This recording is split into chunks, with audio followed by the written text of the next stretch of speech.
Jakarta punya target ambisius, yakni lewat Grand Design Pertanian Jakarta berbasis ruang yang ditargetkan mampu memenuhi kebutuhan 30% pangan warga Jakarta. Bagaimana caranya?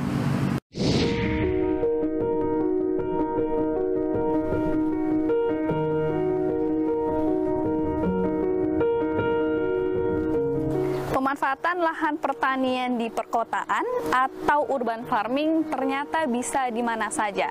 Salah satunya di lahan LRT Pegangsaan 2, Kelapa Gading, Jakarta Utara ini.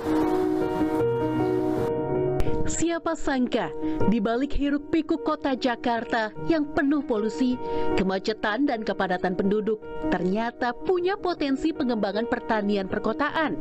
Ya, program urban farming mampu menghijaukan kota Jakarta sekaligus memenuhi kebutuhan pangan warga.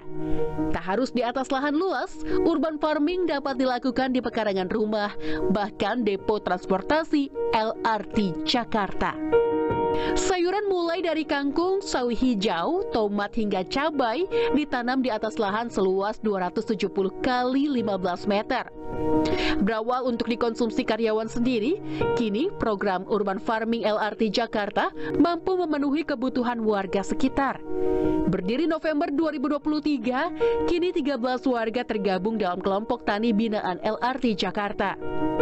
Jadi ini adalah salah satu dukungan LRT Jakarta terkait program Pemprov DKI Jakarta dalam menjaga ketahanan pangan, kemudian mengelola inflasi pangan gitu, dan tentunya untuk meningkatkan kehidupan masyarakat sekitar. Jadi kalau lahan depo keseluruhan kan sebenarnya ada 10-an hektar gitu ya, cuman kan memang terbagi dari, dan ini kita memanfaatkan lahan kosong yang ada di bawah jalur, yang ada beberapa lahan kosong yang tadinya karena ini nantinya juga mungkin jadi kawasan TOD, jadi ada beberapa lahan kosong yang saat ini kita juga coba manfaatkan gitu ya.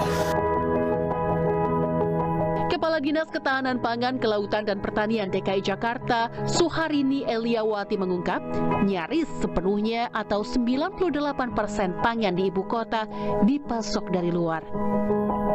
Punya target ambisius seperti Singapura, Grand Design Pertanian Jakarta berbasis ruang ditargetkan dapat menghasilkan 30% kebutuhan pangan warga Jakarta.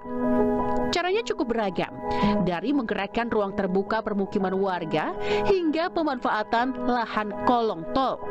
Hitungan Pemprov DKI Jakarta, setidaknya ada 19.000 pegiat urban farming yang diprediksi terus meningkat. Kalau Jakarta itu di dalam Grand Design Pertanian, kita menyebutnya pembangunan pertanian tidak berbasis lahan, tetapi berbasis ruang.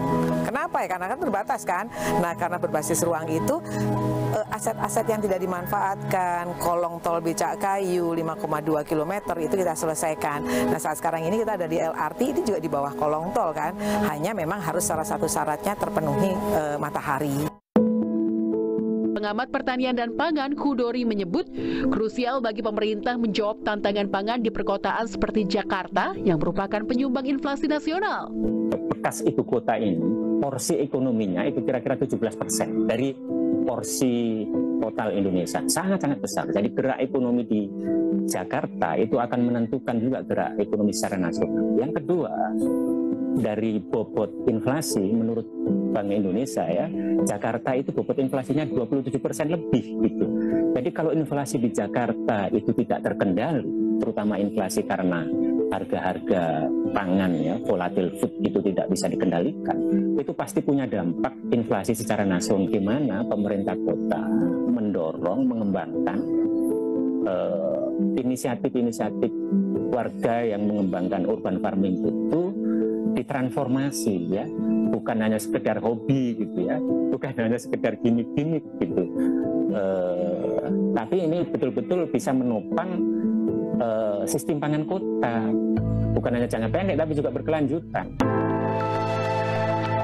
Urban farming dan inisiasi positif semestinya terus dikembangkan sebagai upaya amunisi menghadapi krisis pangan.